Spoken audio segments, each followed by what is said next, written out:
On this day in 1942, a battle in the middle of the Pacific changed the course of World War II. It was called the Battle of Midway. Just 6 months after the attack on Pearl Harbor, Japan was still expanding across the Pacific.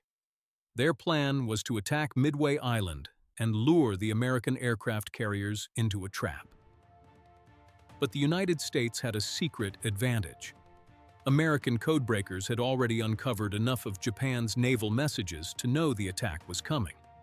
So instead of sailing blindly into danger, the U.S. Navy was waiting. On the morning of June 4th, Japanese planes struck Midway. Then, American carrier planes launched their counterattack.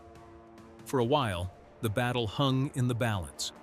Then, in a matter of minutes, American dive bombers found Japanese carriers at their most vulnerable. Akagi, Kaga, and Soryu were set ablaze. Later that day, Hiryu was also fatally damaged. In one dramatic day, Japan lost 4 aircraft carriers, along with many experienced pilots and crew. The United States lost the carrier Yorktown, but the balance of power in the Pacific had changed. Midway did not end the war, but it marked a turning point. From that moment on, Japan was no longer moving forward, and the United States had taken its first major step toward victory in the Pacific.